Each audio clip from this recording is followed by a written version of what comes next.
ആക്സിലേറ്ററിലേക്ക് കാല് കൂടുതലായിട്ട് അമർന്ന് ഒരു ഹെവി സ്പീഡിൽ ഒരു ട്രമൻഡസ് സ്പീഡിൽ വാഹനം മുന്നോട്ട് കുതിച്ച് ചെന്ന് ഇടിച്ചതാണ്. ബോഡി പരിശോധിച്ച പോലീസുകാർ പറഞ്ഞാൽ ബോഡിയൊക്കെ അമങ്ങിപ്പോകുന്നുണ്ടായിരുന്നുണ്ട്. ആ രീതിയിൽ ഈ വണ്ടിക്കുള്ളിൽ തന്നെ ബോഡി 2-3 പ്രാവശ്യം ഇടിച്ചിട്ടുണ്ടാവണം. അപ്പോൾ പറഞ്ഞത് സാറേ ഞങ്ങളൊരു കല്യാണത്തിന് പോയതാണ്, ഫുഡ് കഴിച്ചു, ഉറക്കം വന്നു, ഞങ്ങൾ മാറ്റിയിട്ട്. ഇതാണ് ഏറ്റവും നല്ല പ്രാക്ടീസ്. ഉച്ച സമയമാണ്. ഒറ്റ കാര്യമുള്ളൂ, നന്നായിട്ട് ഉറങ്ങുക. ഉറങ്ങി തീർത്തതിന് ശേഷം മാത്രം വാഹനം ഓടിക്കുക. സെപ്റ്റംബർ 30-ാം തീയതി കല്യാണം കഴിഞ്ഞ 2 ദമ്പതികളാണ്. അവർ മലേഷ്യയിൽ ഒരു ട്രിപ്പ് കഴിഞ്ഞിട്ട് വരുന്ന വഴിയാണ്. ഈ ആക്സിഡൻറ്റ് നടന്നത് ഏകദേശം ഒരു 3-4 മണി സമയത്തിനോട് അനുബന്ധിച്ചാണ്. അപ്പോൾ തിരുവനന്തപുരത്ത് നിന്ന് സ്വാഭാവികമായിട്ട് ഒരു 3 മണിക്കൂർ മുമ്പ് യാത്ര ചെയ്തിട്ടുണ്ടാവാം. അങ്ങനെയാണ് ഒരു 1 മണി 12 മണി ആ സമയത്തായിരിക്കും യാത്ര സ്റ്റാർട്ട് ചെയ്തിരിക്കുന്നത്. അപ്പോൾ സ്വാഭാവികമായിട്ടും നമ്മൾ ഉറക്കത്തിലേക്ക് പോകുന്ന ഒരു സമയമാണ് രാത്രി 12 മുതൽ 4 മണി 5 മണി. അതിൽ ഈ 3 മണി to 4 മണി എന്ന് പറയുന്ന ഒരു പീക്ക് ടൈം. എത്രയൊക്കെ നമ്മൾ ഉറങ്ങാതിരുന്നാലും ഓട്ടോമാറ്റിക് ഉറക്കത്തിലേക്ക് പോകുന്ന ഒരു സമയമാണ്. അപ്പം നമ്മൾ ഈ സംഭവത്തിനെ പറ്റി വിശകലനം ചെയ്തപ്പോൾ മനസ്സിലാക്കിയത്, ഈ വാഹനം ലെഫ്റ്റ് സൈഡിൽ കൂടി വന്ന വാഹനം വലത് സൈഡിൽ കൂടി വന്ന അയ്യപ്പന്മാരുടെ ആ മിനി ബസ്സിൽ വന്ന് ഇടിക്കുകയാണ്. അതിൽ നിന്ന് തന്നെ നമുക്ക് മനസ്സിലാവുന്നത് ലെഫ്റ്റ് ട്രാക്കിൽ നിന്നും ഈ വാഹനം വലതുവശത്തേക്ക് ഡീവിയേറ്റ് ചെയ്ത് ചെന്നിടിക്കുകയാണ്. അപ്പം ഈ ഡ്രൈവർ ഉറങ്ങിപ്പോയിട്ടുണ്ടാകും. മാത്രമല്ല അവിടെ ഒരു ഇറക്കവും കൂടാണ്. ആ ഇറക്കവും കൂടെ വന്നപ്പോഴത്തേക്ക് ആക്സിലേറ്ററിലേക്ക് കാല് കൂടുതലായിട്ട് അമർന്ന് ഒരു ഹെവി സ്പീഡിൽ ഒരു ട്രമൻഡസ് സ്പീഡിൽ വാഹനം മുന്നോട്ട് കുതിച്ച് ചെന്ന് ഇടിച്ചതാണ്. ആ വാഹനത്തിൻ്റെ ഫ്രണ്ട് വശം നോക്കിയാൽ അറിയാം, ആ ക്രംബ്ലിംഗ് സോണൊക്കെ കംപ്ലീറ്റ് അമർന്നിട്ടുണ്ട്.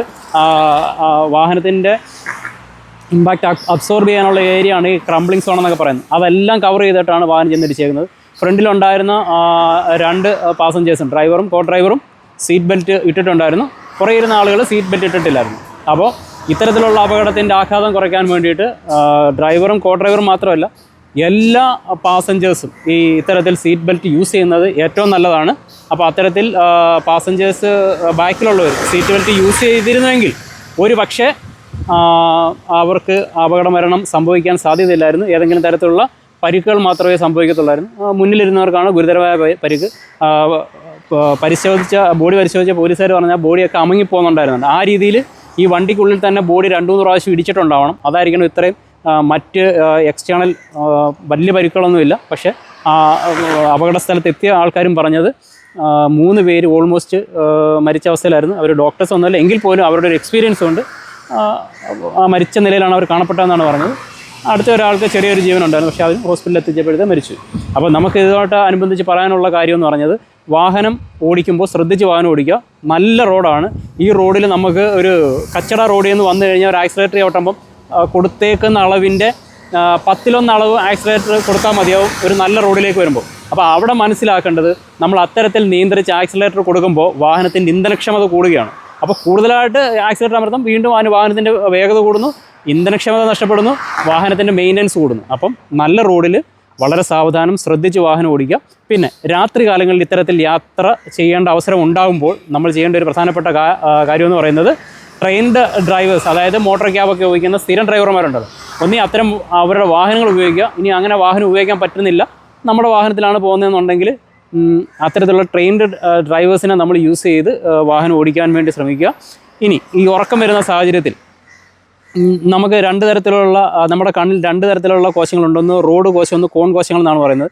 ഈ റോഡ് കോശങ്ങളുടെ പ്രത്യേകത എന്ന് പറയുന്നത്, മങ്ങിയ വെളിച്ചം ഇരുട്ടുള്ള സമയത്തിൽ ഓപ്പറേറ്റ് ചെയ്തിട്ട് നല്ല കാഴ്ച കൊടുക്കുന്നതിന് വേണ്ടിയിട്ടാണ് റോഡ് കോശങ്ങൾ. ഈ കോൺ കോശങ്ങൾ എന്ന് പറയുന്നത് നല്ല വെട്ടമുള്ള സമയത്ത് കളർഫുള്ളായിട്ട് കാഴ്ച കാണുന്നതിന് വേണ്ടി. ഇപ്പോൾ നമ്മൾ രാത്രിയിലൊക്കെ യാത്ര ചെയ്യുമ്പോൾ ഇൻ്റർമീഡിയൻ്റ് ആയിട്ട് കുറച്ച് വെട്ടവും പിന്നെ ഇരുട്ടും അങ്ങനെ വരുമ്പോഴത്തേക്ക് നമ്മുടെ തലച്ചോറ് കണ്ണിലേക്ക് ഒരു മെസ്സേജ് കൊടുക്കും, ഇനി അധികം പണി ചെയ്യേണ്ട എന്നുള്ള രീതിയിൽ. അപ്പോൾ അത് എന്താണെന്ന് വെച്ച് കഴിഞ്ഞാൽ ഒരു ഉറങ്ങാനുള്ള സിഗ്നലായിരിക്കും. അങ്ങനെയാണ് നമുക്ക് പലപ്പോഴും ഉറക്കം ഫീൽ ചെയ്യുന്നത് ഡ്രൈവിങ്ങിനിടയിൽ. അല്ലാതെ ഉറക്കം വരാം. അങ്ങനത്തെ സിറ്റുവേഷൻസ് ഒക്കെ ഉണ്ടാകുന്ന അവസരത്തിൽ എന്ത് ചെയ്യുകയെന്ന് വെച്ചാൽ, വാഹനം ഒരു സൈഡിൽ പാർക്ക് ചെയ്യുക. നിങ്ങൾ AC ഇട്ടാണ് വാഹനം പാർക്ക് ചെയ്യുന്നതിൽ അപ്പോഴും ശ്രദ്ധിക്കേണ്ടതുണ്ട്. ഇൻ കേസ് ഇതിൻ്റെ ബാക്കിൽ ഒരു ലൂവേഴ്സ് ഉണ്ട്, ഇതിനെന്തെങ്കിലും ഒരു കംപ്ലയിൻറ്റ് ഉണ്ടായാൽ അതിലേക്ക് കാർബൺ മോണോക്സൈഡ് പ്രവേശിച്ചിട്ട് നമ്മൾ പോലും അറിയാതെ ഡെത്ത് സംഭവിക്കാൻ സാധ്യതയുണ്ട്. അത് ഒഴിവാക്കാൻ വേണ്ടി നമ്മുടെ ഗ്ലാസ് ഒരല്പം ഇന്ധനം നഷ്ടപ്പെട്ടാലും ശരി, നമ്മളുടെ ഗ്ലാസ് ഒരല്പം താഴ്ത്തി ആ വണ്ടിയിൽ കിടന്ന് ഉറങ്ങി ഒരു 15-20 മിനിറ്റെങ്കിലും ഉറങ്ങി നമ്മുടെ ക്ഷീണം മാറിയതിന് ശേഷം. ഇപ്പോൾ ഞങ്ങളിവിടെ ചെക്കിങ്ങിന് വന്നപ്പോൾ ഞങ്ങൾ ഇന്ന് കണ്ട ഒരു കാഴ്ച, കല്യാണത്തിന് പോയിട്ട് വന്ന ഒരു ദമ്പതികൾ ഇവിടെ കിടന്ന് ഉറങ്ങുകയാണ്. അപ്പോൾ ഞാൻ ചോദിച്ചു, എന്താണ് ഇവിടെ കിടന്ന് ഉറങ്ങുന്നതെന്ന് ചോദിച്ചു. അപ്പോൾ പറഞ്ഞത്, സാറേ ഞങ്ങളൊരു കല്യാണത്തിന് പോയതാണ്, ഫുഡ് കഴിച്ചു, ഉറക്കം വന്നു, ഞങ്ങൾ മാറ്റിയിട്ട്. ഇതാണ് ഏറ്റവും നല്ല പ്രാക്ടീസ്. ഉച്ച സമയമാണ് അല്ലേ, വീട്ടിൽ പോകാം. പിന്നെ അതുപോലെ തന്നെ ഇത്തരത്തിൽ ഉറക്കം വരുമ്പോൾ ഒരു ആക്സിഡൻറ്റ് സംഭവിക്കുന്നതിന് ഒരു പ്രധാനപ്പെട്ട കാരണം എന്ന് പറയുന്നത്, നമ്മൾ വാഹനം ഓടി വരുമ്പോൾ ഉറക്കം വരുന്നു, അതിനെ അവഗണിക്കുന്നു. നമ്മൾ നോക്കുമ്പോൾ വീടിനടുത്തേക്ക് ഒരു 1.5 കിലോമീറ്റർ. അപ്പം നമ്മൾ പറയും 1.5 കിലോമീറ്റർ അല്ലേ, നമുക്ക് പെട്ടെന്ന് അങ്ങ് ചെല്ലാം. ഇത് ഒരിക്കലും ചെയ്തുകൂടാത്തൊരു കാര്യമാണ്. തീർച്ചയായിട്ടും ആ 1.5 കിലോമീറ്ററിനുള്ളിൽ പൂർണ്ണമായിട്ട് ഉറങ്ങിപ്പോകാനും അതുവഴി ആക്സിഡൻറ്റ് സംഭവിക്കാനുള്ളൊരു സാധ്യതയുണ്ട്. ഞാൻ ഈ അടുത്ത സമയത്ത് ഞാൻ കോട്ടയത്താണ് വർക്ക് ചെയ്തുകൊണ്ടിരുന്നത്. അവിടെയുള്ള ഒരു ഡ്രൈവർക്ക്, ഒരു ഡ്രൈവിംഗ് സ്കൂളിൻ്റെ ഡ്രൈവർ എന്നെ കഴിഞ്ഞ ദിവസം വിളിച്ചിട്ട് പറഞ്ഞു, സാറ് ക്ലാസ് എടുത്തപ്പോൾ ഈ കാര്യങ്ങളൊക്കെ പറഞ്ഞിരുന്നു, ഇതെൻ്റെ മനസ്സിലുണ്ടായിരുന്നു, എങ്കിൽ പോലും ഇനി ഒരു 1.5 കിലോമീറ്റർ അല്ലേ എന്ന് കരുതി ഞാൻ ഉറങ്ങാതെ വീണ്ടും വണ്ടി ഓടിച്ചാണ് എൻ്റെ വണ്ടി പോയി ഒരു മരത്തിലിടിച്ചു. 30,000 രൂപയുടെ ചിലവ് ആ വാഹനത്തിനുണ്ടായെന്ന് പറയുന്നത്. അപ്പോൾ ഈ ഉറക്കത്തിനെ സംബന്ധിച്ച് പറയുകയാണെങ്കിൽ ഒറ്റ കാര്യമുള്ളൂ, നന്നായിട്ട് ഉറങ്ങുക, ഉറങ്ങി തീർത്തതിന് ശേഷം മാത്രം വാഹനം ഓടിക്കുക. ഇവിടെയും ഈ അപകടം നടന്നിടത്തും ആ മിനി ബസ് അവരുടെ ട്രാക്ക് കീപ്പ് ചെയ്താണ്, ഇടതുവശത്തൂടെ തന്നെയാണ് വന്നത്, മാക്സിമം വെട്ടി മാറ്റിയിട്ടുണ്ട്, അത് ബ്രേക്ക് ചെയ്തിട്ടുണ്ട്. പക്ഷേ എഗൻസ്റ്റ് വന്ന നമ്മുടെ ഈ കാറ് ബ്രേക്ക് ചെയ്തതിൻ്റെ യാതൊരു സിംറ്റം അവിടെ കാണാനില്ല. അതിനർത്ഥം ഉറങ്ങിപ്പോയി നന്നായിട്ട് കയറി ഇടിച്ച് ആക്സിഡൻറ്റ് ഉണ്ടായതെന്നുള്ളതാണ്. 2013 മോഡലാണ്. ചില വാഹനങ്ങൾക്ക് അല്ല എൻ്റെ ഹയസ്റ്റ് മോഡലിനൊക്കെ എയർ ബാഗ് വരുത്തുള്ളൂ. ഇതിനകത്ത് എയർ ബാഗ് ഇല്ല. ആ സമയത്ത് എയർ ബാഗ് നിർബന്ധമല്ല. പക്ഷേ ഇപ്പോഴൊക്കെ ഉള്ള വാഹനങ്ങളിൽ എയർ ബാഗ് നിർബന്ധമാണ്. മിനിമം 6 എയർ ബാഗെങ്കിലും ഇപ്പോൾ ഇറങ്ങുന്ന വാഹനങ്ങൾക്ക് വേണം.